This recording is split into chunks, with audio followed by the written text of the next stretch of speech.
what you wanna believe, then you can leave it up to me, and I'll give you the key. It's easy. Just keep on hopping, keep on rocking, and don't start stopping. Everything you need just to want to see. And if you wanna make it better, you give it to me. I'll embrace it. I believe for you, you wouldn't believe what I see in you. So don't stop. Don't let the dream drop hop. Hold up and make it lovely, make it real, and make it yours. Don't stop.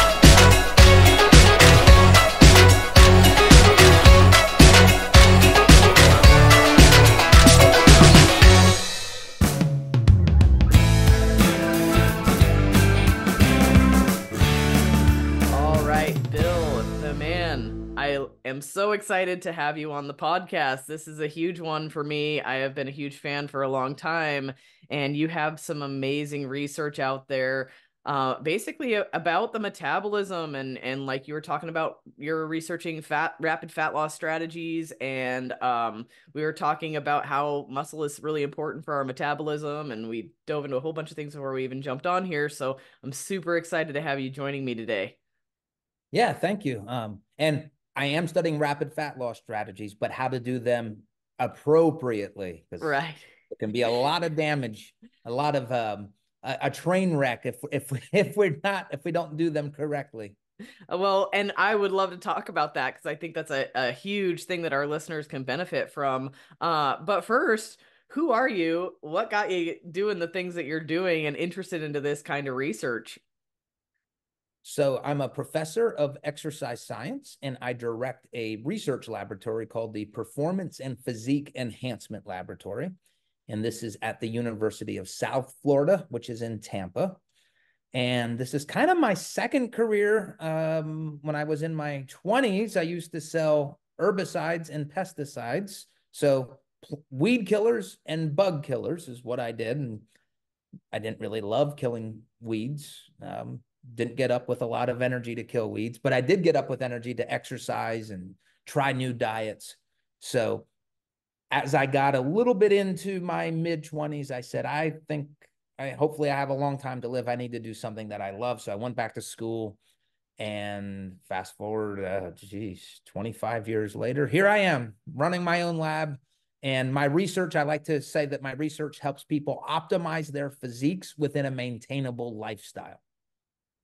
I think that's a big thing, Bill, because a lot of people don't find that maintainable word in their optimization quest, right? And I'm sure that's also another thing that you see is like you have bodybuilders where they are doing these unsustainable things for long periods of time, or you have people that are more general population that are doing these unsustainable things, and then what happens to them? They end up dropping it and gaining weight back, or forgetting their quest to be in better shape altogether. So I think that's a huge thing.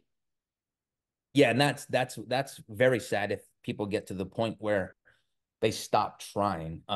Yeah, and the other thing that I see is just constantly switching from this to this to this. And I think that that's just really an impatience, which again I struggle with.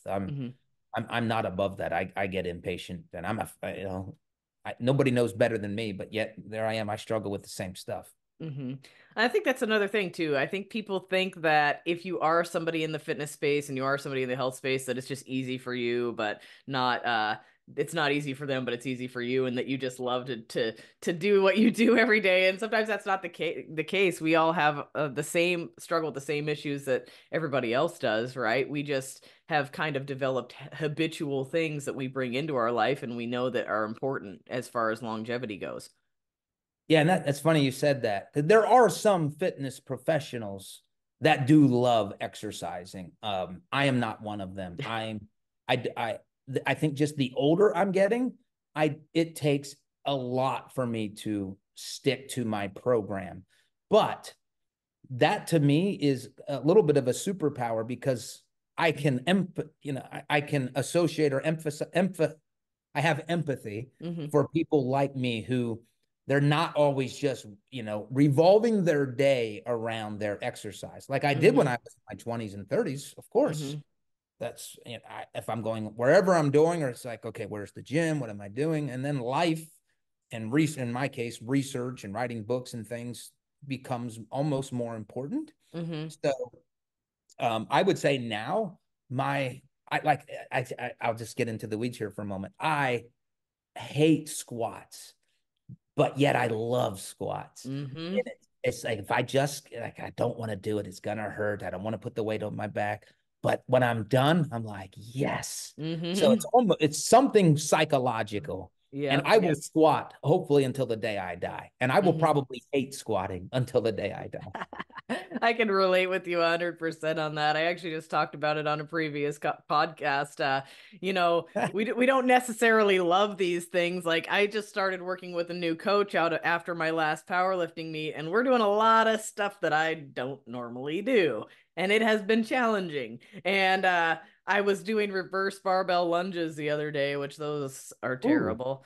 And the whole time I was like, this sucks. I hate this. Why do I even do this anymore? And I was all pissed off, you know. And then I had to flip the script. I was like, literally, if this is this hard, I probably need it. And it's probably going to carry over to my squats and everything else. So you have to kind of change that narrative in your brain too, I think, to be like, okay, this is going to pay off. Yes. Yep. So, yeah. Well, we started with the research of rapid fat loss strategies and doing it the correct way.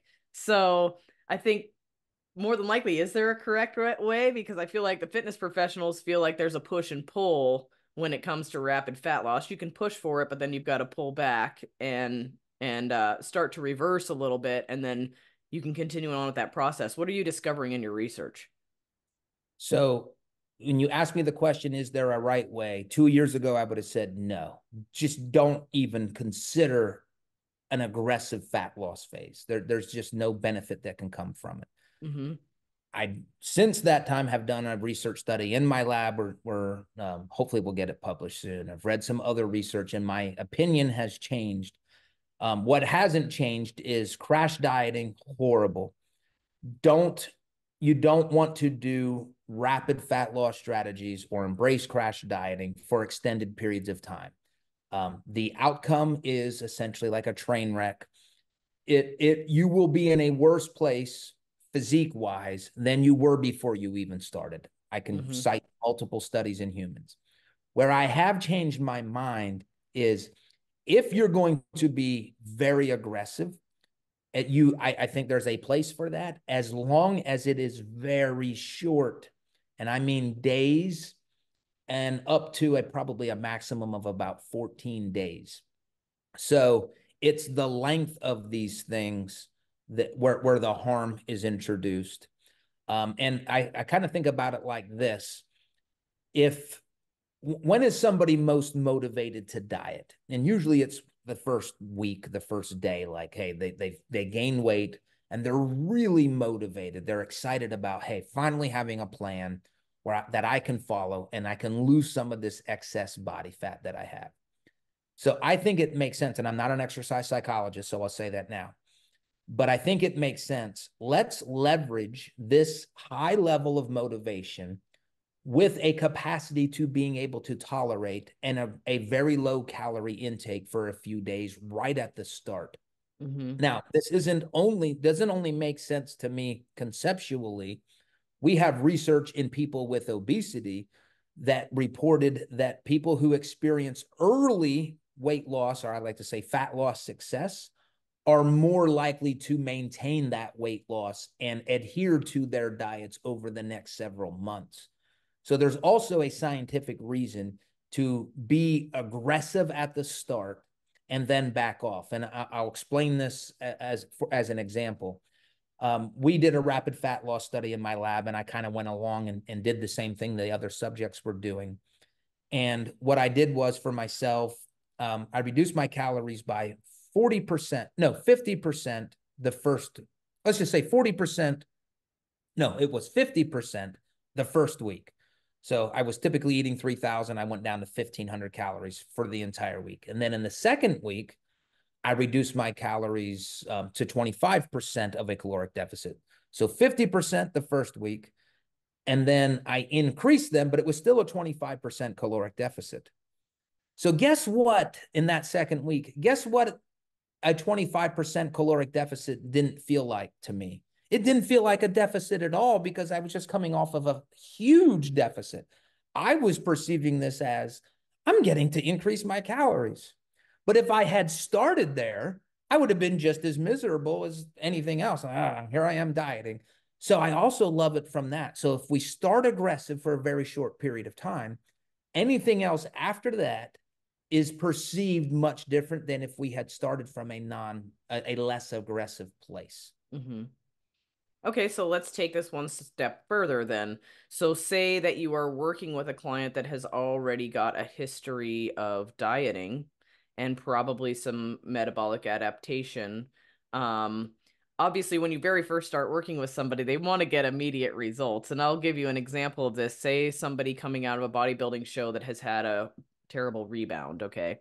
That's a great example.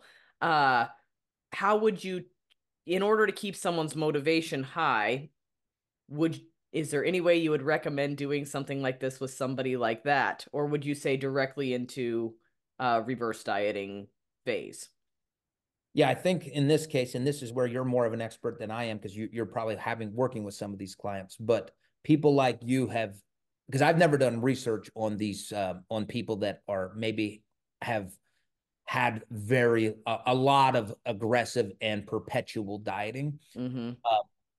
I don't think in this case we're doing more harm than good by, hey, let's diet you harder to get you started. Yeah. I think it's more, at least what I'm learning from my network is the exact opposite, or maybe not the opposite, but actually slowly increasing calories, getting them back to a place where they are in a position that they should diet again. Mm-hmm. So I'm glad you brought that up. This is not a one size fits all. Mm-hmm. This is having the sensitivity as a coach to understand where is this person coming from.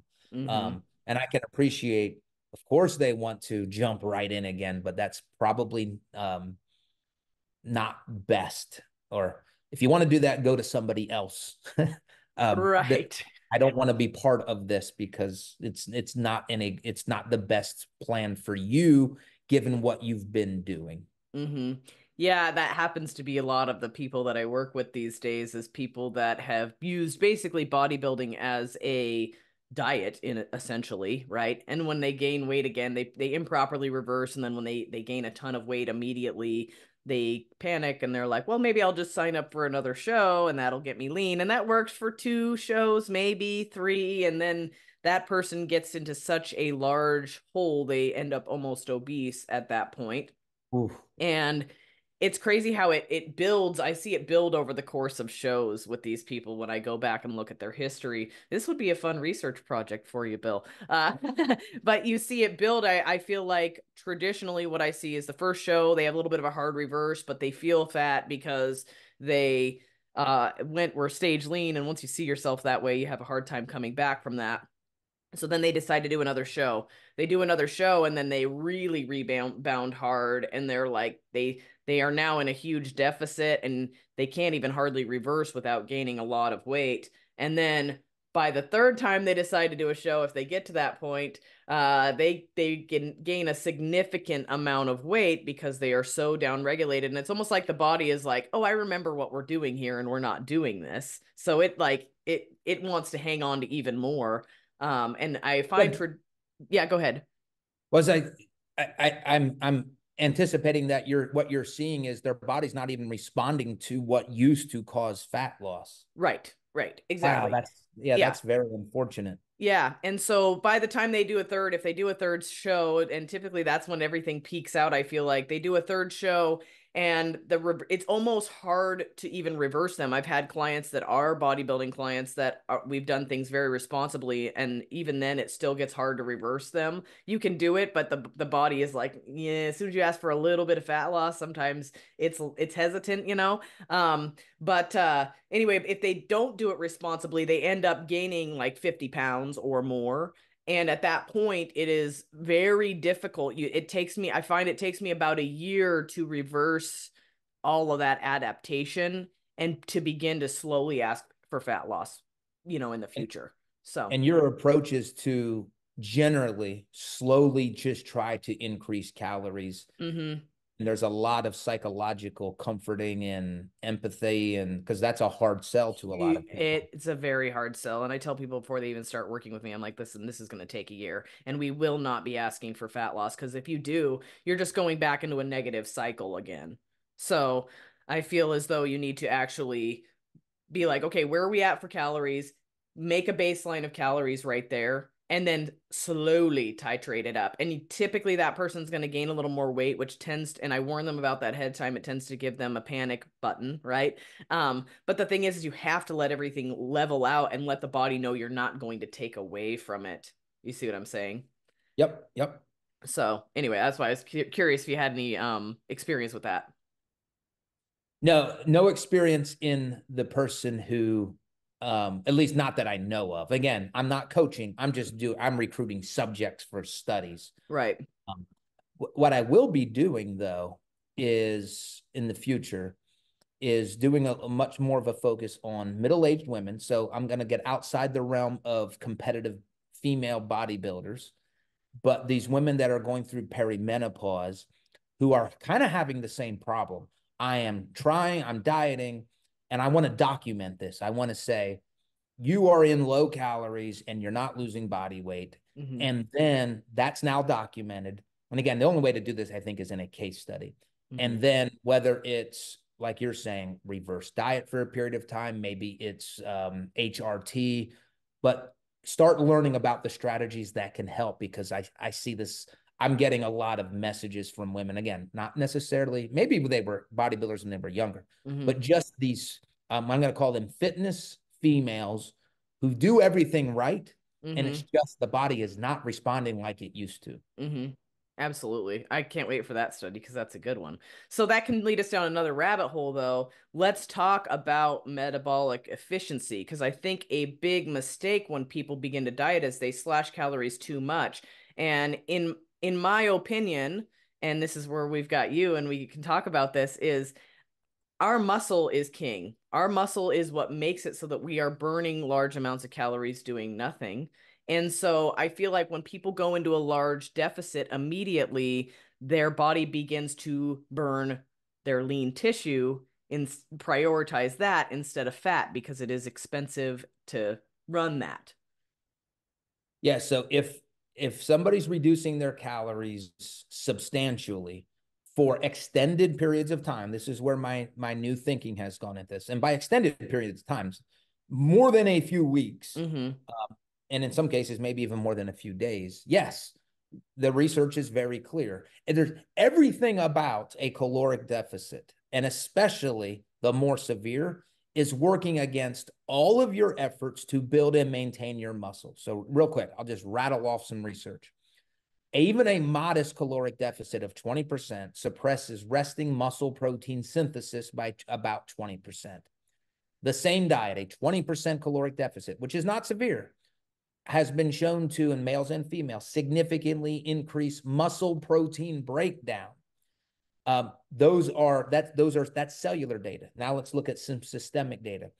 A 45% caloric deficit. So now we're looking at a pretty aggressive diet. This disrupts the growth hormone, the GH-IGF-1 axis. Essentially, growth hormone gets converted and produces or stimulates the production of IGF-1, which is an anabolic hormone. This happens in the liver. When we're dieting, that conversion stops. Our body will still keep producing growth hormone, but we produce less and less IGF-1, and then we call that that's a form of anabolic resistance. That's been shown in males and females. So now we have cellular, we have systemic, and multiple studies showing the actual losses of lean tissue when we have severe caloric deficits for more than just a few days at a time. What's the end game here? A loss of muscle, and the end game is a hyperphagic response when you're done dieting. That means when you're done with your diet, you now have an appetite that is insane. And this insane appetite, called hyperphagia, the end game there is body fat overshoot, which you mentioned, some people gaining, even 50 pounds or 30 pounds. what happens is in a very short period of time, you have gained more body fat than what you had before you started dieting to begin with. All of this can be prevented if you maintain your muscle mass when dieting. And I think that's something that a lot of people are missing when it comes to their ideologies as far as what it takes to lose weight, right? A lot of people think that it takes cardio to lose weight and that you need to go into a deficit and that weight training is not important. However, we know the studies show something quite different than that. They show that we should be building more muscle mass and maintaining that so that our basal metabolic rate remains high. Yes. Yep. Yeah. Muscle is the most active tissue. Well, it is the most active tissue. Now, if you want to get technical, by size, the brain is actually more active than muscle, but we have so much more muscle than we'd have brain tissue. And it is the most active tissue. So how can we responsibly, I guess, boost our metabolism? We'll use general population terms here and lose weight at the same time. What's the most responsible way to do that?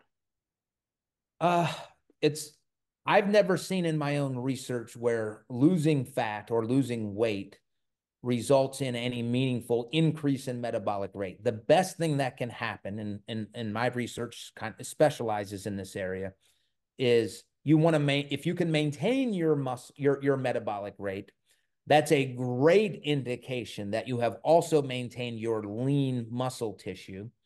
And that's really the best you can do. If you're going to be in a caloric deficit, anybody who's not resistance training, if you just have a normal person, not a fitness person, when they lose weight, their metabolism goes down. Happens predictably. Yes. But these fitness people, bodybuilders or somebody like myself, when I lose weight or fitness enthusiasts, when we do this the right way, we target body fat, we maintain our muscle mass, and we maintain our metabolic rate. And again, the maintenance of metabolism and the muscle mass really sets you up for weight or fat loss maintenance. When you mess this up, you make it so hard on yourself to maintain the weight loss when you're done. And you say 50 pounds. I've never seen 50, but we've done research in bodybuilders post show. And in a small female, like a 20, it was like 26 pounds in a small female with a post show rebound in body weight. It was amazing. And that's published. That's everybody can see it. So you're saying to responsibly lose body fat and maintain muscle mass and actually just be more successful in general, we need to take our fat loss a little bit slower. We're not pushing to lose, you see these 8-week transformations, right? Where it's like so-and-so lost 20 pounds in 8 weeks. And to me, that's not responsible. That's part of the reason I don't post transformation photos and do challenges and things like that, because I feel it's irresponsible to push someone really hard for 8 to 12 weeks and then post a transformation of a large amount of weight loss. I would rather take things down a little bit at a time over a long period of time. Yeah, I just was the picture that went into my head when you said this 8-week transformation where it's a push. Show me that same person in 12 weeks. They gained 10 pounds back almost immediately, or 10 pounds plus what they had already lost from what I've seen. Yes. Now, where I would say where my mind is at now, and where I think maybe the future definitely the future of my research, but depending on how this comes out, the future of how people will approach this is very aggressive dieting for 2 weeks, and then you're off for 2, and then really aggressive for 1. So it's still an 8-week period, but you've not been dieting the entire time. You've been aggressive for maybe 3 of those 8 weeks. And I think, the research that I'm relying on, that seems to be very effective for targeting fat loss and maintaining muscle mass. But again, the key here is I like to think of it as like fat loss sprinting or high intensity interval dieting. So it's go hard, back off, grind again, back off. So when you look at over time, it's relatively a modest amount of fat loss over time, but it's just been accelerating, slow, accelerate, slow. And I think the benefit of this, again, hypothetically, I don't have to think about dieting week after week after week. I'm just going to push hard for this week. Then I'm going to back off. Let me push again for maybe 10 days and then back off. So it's still a slow process when you look at an 8-week or 12-week period, but it was not consistent. So I have a question that goes along with that, Bill, and that is, how about what does the research show as far as hunger signaling with that? So like ghrelin and leptin, for example, like, because you'll see if somebody goes into a larger caloric deficit over longer periods of time, then those signals become they become stronger, right? It's harder and harder to resist eating food because you have your brain telling you need to eat more food. So in these smaller pushes and pulls, how does that affect hunger signaling? Well, we don't have much research on this yet, so this is mostly theoretical. If you're losing body fat, which if that's the goal and somebody needs to lose body fat, leptin will be lowered. The leptin is produced, 95% of it or so is produced from fat cells. Ghrelin probably would go up during these pushes, but again, we're talking about such short periods that if the person, I'm using this motivation leverage. You can beat hunger for a day or two, but if you tried to extend this for, well, hey, I really like this. I see differences. Let me just do it for another 5 days. That's the mindset that you no. That's when you're going to, I don't want to say fall off the wagon, but that's when you're going to succumb to this increased ghrelin and not be able to adhere to this. So leptin's going to go down if things are going right. Ghrelin probably, I assume, would go up, but again, I can't cite specific research, or that I'm not aware of the specific research in that case. Gotcha. Let me say this though, right about the time you're like, oh, I'm really hungry, stop. It's been 2 days of aggressive, or it's been 3 days. Stop, go back to your maintenance, get to the point where let's do this again. Again, this is all theoretical. This really hasn't been done cyclically yet. We have rapid fat loss studies. My lab is about to publish a study that was a 14-day aggressive, but these haven't been followed up with, like your language has been this push-pull. We haven't had that data yet. Gotcha. I was just curious. Yeah, sorry. That's just how I operate. I'm always like, okay, we're going to push a little while, then we're going to pull back and find maintenance again. Then we're going to push a little. And it historically has worked really well for me. But yeah, anyway, so that brings us to another subject. So we've got the new GLP-1 thing. It's the hot topic to talk about in the fitness industry. Actually, it's a hot topic to talk about anywhere because everybody their uncle or sister or cousin or somebody is doing it, right? Yeah.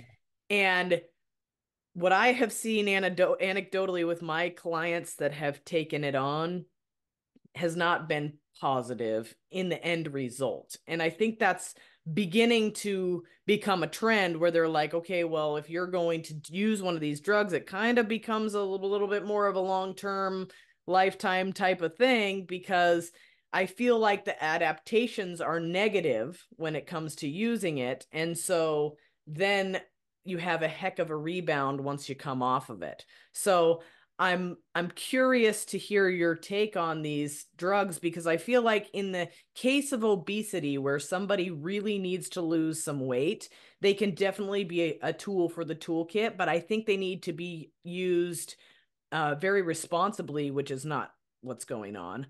And I also feel like that sets that person up for a rebound on the other side of it, because I feel like people are not only losing fat, they're losing a lot of lean tissue. So yeah, I'm not in the world where I'm working with clients that are on these. So my exposure to these medications, these drugs, has been the research. So studying how they work, the physiology, and then also observing just their effects on culture, which seems to be pretty impactful. Little side note here. I saw like 2 days ago that Oprah Winfrey apologized. Did you hear about her apology? No. So she apologized for her role in diet culture. And I'm pretty sure she is now affiliated with Weight Watchers, who prescribe, who essentially prescribes the GLP-1 medications. Let's just call it Ozempic for now. And again, I'm not anti. I'll get into my thoughts on the drugs. I think they are a very good tool for some people, probably not a good option for others. But it was interesting that she apologized after probably making tens, maybe hundreds of millions of dollars from weight loss culture or diet culture, as she said, and now has embraced the medications. And I don't know, I don't know what I think, but I didn't like it. I'm like, it's something about it just didn't sit right. And again, no offense to her, but to apologize for something just didn't sit well with me. And I can't even put my finger on it. Now, to your question of what do I think about the drugs, I think kind of what you said. I don't want to live in a country where there's a lot of sickness, and we have an obesity epidemic, and that's a sickness. So if there's something that can be done to make my country healthier, whether that be through lifestyle or whether that be through a pill, if it can make people healthier, I think that's a good thing. The other thing that I really focus on, because I communicate with a lot of fitness professionals, is don't look at this as a threat, because I don't think it is. I think this is now you're going to have a large population of people who have never been open to the idea of a fitness lifestyle, who now for the first time in their lives will say, hey, I might now fit in one of those machines at the gym that I see. Or I might not be as self-conscious walking into a place. So I think if fitness professionals, let me say, if I were a fitness professional, I would have some segment of my business that would cater to people who are trying to stop taking the medications or that are on them. I would embrace it, because there's a lot of, relatively a lot of people taking them or that don't like them and are going to come off of them, and it might need our help. And then the whole thing that you said about the loss of lean tissue, it does seem like the limited research that I've read, there does seem to be a little bit greater losses of lean mass than what we would expect from just from dieting itself. And that's where fitness professionals, that's where we shine. We know how to build muscle. So there's my positive spin on this. My negative spin on this is kind of what I think you mentioned this earlier. The marketing is to me, it's almost criminal, because there's people that have no business taking these. I'm talking, somebody that might need to lose 10 pounds because they just want to look better in whatever outfit. That they're not obese, that they do not have obesity, and yet they're being. I could have gotten this. I went to my local mall, outdoor mall. This was like last fall. I saw this clinic, and they had IVs, and I walk in and I realized, oh, this is a weight loss clinic where I could have got a prescription. So I talked to the person, and the doctor came out. Now I didn't ask, but I'm pretty convinced I could have walked out that night with a prescription. And I mean, BMI, I'm probably obese, but I do carry more muscle. But I wasn't overweight. Like, there's no reason I should have been a candidate for a prescription for Ozempic. So that's where those are things that's where what I don't like about. So I think there's potentially good for people that just will not or cannot use exercise and dieting at this time. Maybe for them there's a benefit. And then again, I get a little frustrated with the marketing towards anybody and everybody who wants to lose a few pounds. And I'm seeing that that's what the trend is, rather than using it to help people that are obese. And just, let's be real, like, people that are obese, there's some that have severe food addiction problems. It's very hard to change. Once you get to a certain size, you can feel pretty hopeless too. I know that that's another big thing. So with these drugs, I feel like this does give some of these people some hope. It does open up some new fitness lifestyle doors. I like that. It helps them change habits. But when you're seeing somebody that even needs to lose 20 or 30 pounds, I feel like a lot of times that it ends up being a negative crutch to those people because they go on it, they end up losing a lot of lean tissue, then they go off of it, and now you're looking at trying to properly reverse diet these people through extreme, and this has been my experience in it, when they go off the drug, their hunger signaling is extreme to the point of where they can barely keep themselves away from really high high food trigger foods. Like, we're talking, I'll use one example because one of my clients, donuts, like she's like, I couldn't drive by I think it was a Dunkin' Donuts or Tim Hortons or whatever donut place they have where she's at without pulling in and eating something. I could not overcome the hunger signaling, and then when she would start eating, she couldn't stop. It was like, and this is not the first person that I've dealt with this with, but this was the most recent one.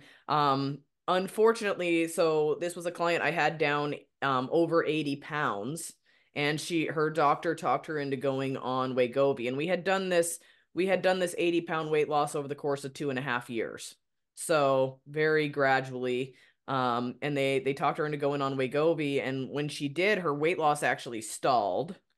And she wasn't seeing results. She was on it for probably 6 months. I was like, okay, well, let's make sure we're getting enough nutrition in, which I don't think was happening. It's hard when you have something that affects your digestive processes and stuff. Also, it reduces hunger signaling, but it also slows motility, so you're not hungry. That's one of the mechanisms in which it works. And anyway, so she ended up going off of it. And when she did, she immediately started gaining weight. And then to add the icing to the cake, the hunger signaling was terrible, like extreme, not able to overcome type cravings that we had under control prior to the drug. And I have found historically that's what's going on with a lot of these people is I'm seeing on lab work, I'm seeing thyroid downregulation, increases in reverse T3. And then I think the biggest part, which you can reverse out of, as you know, you can reverse out of a lot of these adaptations. But I think the one that really scares me is the actual hunger signaling where these people cannot stop eating once they come off the drug because they just feel like they are starving. You know what I'm saying? Yeah, I've not heard that before. And to me, I would associate that with something that we both mentioned already was is a loss of lean tissue from this. I mean, historically, that's what causes hyperphagia is a loss of lean tissue that manifests when the diet is over and when you're allowed to eat more. So I just want to clarify what you're seeing is an appetite that is higher than what it was prior to starting the medication. It's accelerated. Yes. Yeah, that's Yep. But there's an argument that you don't go off of the medication, which that's all that's going to do is be a selling point to the Well, and that's what I'm seeing throughout the fitness industry. Someone was actually comparing it to the opiate crisis the other day, and I thought it was really interesting, and I sat and thought about it, and I was like, holy cow. They were like, they didn't think this was going to be a problem, right? And they gave it to people, and then they come to find out it's something that you almost get stuck on. And it's kind of the same with these medications people are starting to find where, okay, if you plan on being on a low dose of it forever to control this appetite, then you're good to go, right? But most people want to be able to come off of these things and live a normal lifestyle, and it can be very hard. I mean, with this particular client of mine, we got through this, but not before gaining 40 pounds back. So, and this particular client, it was extreme. Other ones this was the first one I had to handle. Other ones now I know what's coming and I prepare them for it. I'm like, listen, you're going to have an insatiable appetite and we're going to have to work through that. So we have a little bit of preparation now, but the weight gain still happens because what I've seen is just such a significant amount of lean tissue loss that our BMR is now pretty low compared to where it would have been had you have responsibly pulled calories down, if that makes sense. Yeah, and I guess I don't know what the word is. I'll just say shocked. This physician working with your client would have known that they had lost 80 pounds and that whatever they were doing was working. Now, was this particular client did they still have significant amounts of body weight to lose? Like, Oh was it? yeah. Yeah, she when we started, she was up in the almost 300 and we were down to 220. So, she still had quite a bit to lose, but it was happening. And we were in this place where you could take a diet break and no weight gain. I mean, little, not significant amounts of weight gain. I think we took 3 months off for a summer and she gained maybe 5 pounds Yeah, just just eating you responsibly. explaining this still, that to me is a very workable, like that's working. We Hmm. don't need to introduce anything else into this, but yet they Yep. did. Well, and I think part of it, there's been such a huge push for it. But so the big thing you're hearing a lot of physicians saying, well, is this lowers your A1C, right? That's a big argument that is going along with this. And this particular client still had a higher A1C. Obviously, still were losing weight, correct? So there's lab markers were significantly improved, but still had a higher A1C, still had higher blood glucose, not in the diabetes range, but still borderline, pre-diabetic area. Um, Yeah. and their argument is it lowers your A1C. Well, in my eyes, it lowers your A1C because you're losing weight. So we're seeing, these markers. Obviously, that's going to improve if you're losing more weight. So I think the argument can also be made that yes, it does lower your A1C, but so does any significant weight loss. Yes, yeah. All right. But at least you explained something that they may be focusing on, a I clinical think. health marker rather than the Mhm. weight loss alone. So Well, that's and let alone even then I would have looked at the history. So when I do all my labs on my clients, I have a graph going and I look and see what's making improvements and what's not and what needs to be addressed. And as long as we are moving the scale in a positive direction, I don't worry because I'm like, listen, we're going in the correct direction. And that's actually something that I really focus on versus scale weight with my clients is health markers because I believe health markers manifest into that physique that you're looking for. Um, but anyways, with this particular client still had an elevated A1C, and I think their argument was, oh, well, in the studies, this lowers your A1C, so let's give it a try. Well, I think that's correct for weight loss in general. yeah. I'm curious too. Did your just try to speak globally? Did Hmm. your clients that are taking Wegovy or Ozempic, did Hmm. they have side effects that were like that they couldn't stay on it, or they weren't too bad? Yes. Yes. So I actually had one client, she was on it for a short period of time, a couple of months, and her digestive, we're talking nausea, extreme nausea, and it was on a low dose of it too. I think Wegovy is the low dose one. Um, anyway, nausea and constipation, lack of motility, and finally ended up going off of it just because her digestion was so messed up the whole time and at a low dose. So, and to me, our digestion is a huge part of our overall health. So in some of these people where it's causing this digestive distress, I think you're only further impacting your ability to lose weight efficiently. Yes. Okay. And then just to clarify, you've had other clients with no side effects, like they Hmm. they tolerated it very well and they lost weight and all seems good for some others. Right. Yes. Yeah. It's the coming off of it that seems to be the problem, honestly. Well, And I mean, that needs to be researched because that's a huge, yeah, that's like, hmm. And I think it's due to metabolic adaptation. Obviously, I'm seeing on labs, I'm seeing the thyroid downregulation. I'm seeing if they are not postmenopausal, which most of my clients, interestingly enough, are postmenopausal that are using the drug. So I can't really speak to those that are in the premenopausal or perimenopausal stage. So only one person have I seen, and that was a person that had the digestive distress and had to go off of it. So we didn't really have enough time to do some anecdotal research on that. But yeah, no, I'm seeing it most in postmenopausal women. So you're not getting that hormonal change. You're mostly seeing it in thyroid and stuff.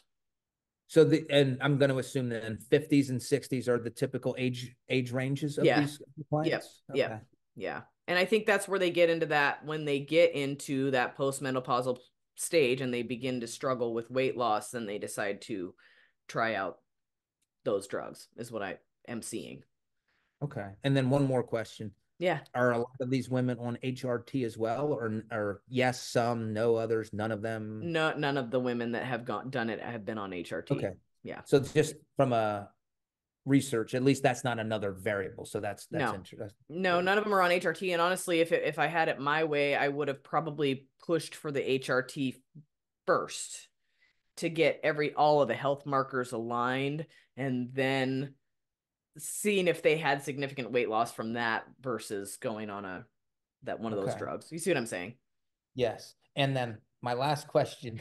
Thanks for Sure, educating Bill. me. Sure, Bill. Are they're paying out of pocket for these medications? Yes, and many of these medications, to my understanding, are in the $300 and $400 a month range. Okay. So in theory, if they can't get prescribed HRT, they could be using this disposable income to pay for the HRT if they so chose. So I'm just Yes. trying to, Yes, there's always this 100%. finance part of things. So Absolutely. And that's a great point I didn't think about, but yes, you're correct. I know I work pretty closely with a lot of actually several functional medicine doctors, depending on the state. And one of the ones that I work with that I send people to locally, people are always like, oh, well, she's so expensive. To me, she's quite affordable, I think. But, that's what I see, though, is I see people that would happily shell out $400 a month for a drug that will make it so that they don't have to think about food or really do anything, right? Versus yeah. getting their health markers aligned or hiring a coach, because the one thing I can tell you that these GLP-1s don't do is they're not your life coach. They're not there every couple weeks or every day telling you, supporting you and helping you make good choices and learn. I think there's a huge value to coaching from a learning aspect. If you have a good coach, that person is going to teach you, they're going to support you, and they're going to help you get to your goals. And a drug doesn't do that. Yes. And very little side effects from a coach. Well, hopefully not, but some coaches Yes. out there, I think there could be some side effects from them from a mental health standpoint.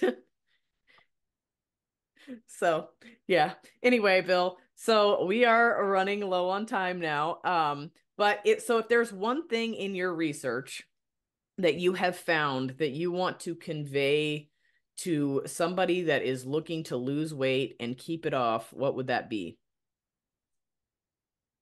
Oh, let's see. The one thing, um, I would say have a patient mentality.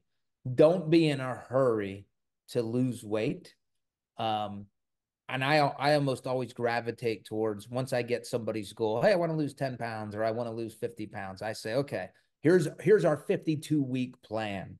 And what? I'm like, hey, if you lose even a pound a week, for a lot of people, you'd be dead in a year. So I always want to over communicate the amount of time it's going to take for you to do this in a way that becomes sustainable. So we have to lose it, and then we want you to have a physiology and a mindset where you will maintain this so that you can just, and again, I'm speaking to myself here. I have no problem losing body fat. I struggle with maintaining the loss of body fat. So, So is that there, based on your research, is there a responsible amount to lose per week? Yeah, based on scale weight, what I've found is if you're losing more than 1% of your current body weight per week, that's a good indication that you are losing lean tissue. So, and if I look at all of the examples of body recomposition where people are actually gaining lean tissue and losing body fat, it's a very low rate of weight loss based on scale weight. We're talking like 0.25% per week. So that's why it's important. Weigh yourself every day, unless there's some disorder or some mental stress issues that keep you from doing that. Take weekly averages, take monthly averages. Gauge your process on a monthly or at least a weekly basis. That really helps with seeing, oh, I have made progress, because day to day, you never see it. You think that this isn't, I remember myself last year, I did a case study on myself, and I'm a fat loss researcher. I remember at 3 specific points, 221, 219, and I think 216, or no, 219, 216, 211, losing my body weight. I'm thinking, this is embarrassing. This isn't working. And I'm a fat loss researcher and I'm going to publish my case study. And now I look back at the data. I'm like, what was I thinking? I can't even see the data. I can't even see what I was thinking. But I remember making a note saying, this isn't working. And I wanted to be able to process this when I was done. And I look at the data now, I'm like, everything was working great. But in my head, probably because I looked at the scale one day during the 219, like it's not moving. It was, if I just would have looked at it over a 2-week period. Mm-hmm.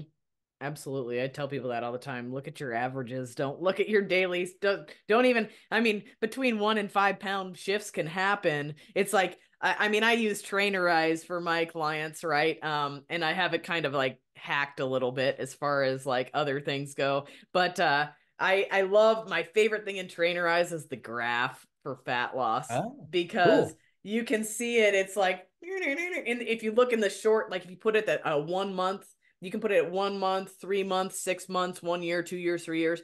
And these clients, a really cool one is the one that people I've worked with for several years. You can see it, like if you look at a small window, it looks like it's up.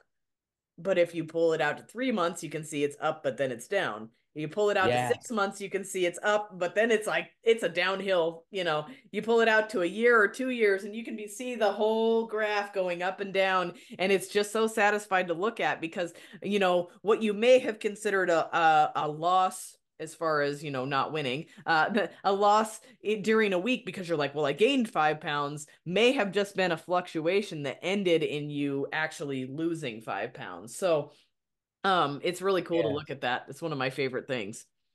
And I would be very surprised if there's ever a week average that would actually show a 5 pound increase. Yeah. That would be rare. Day to day, yes. So yeah, that's the secret. That's the one thing I would impart to people. So like, make sure that you have perspective of time when you're in this fat loss journey. Absolutely. Well, Bill, if people want to find you and follow your Instagram or whatever it might be, which I highly suggest, because I love your little questions, true or false. I'm always testing myself with those. I'm like, oh, am I right? Oh, cool. Like the egg one got me the other day. I was like, what's the answer? I was like, what's the answer going to be to this? Like, I'm kind of curious now, but lots of great information on there. How do they go about finding you?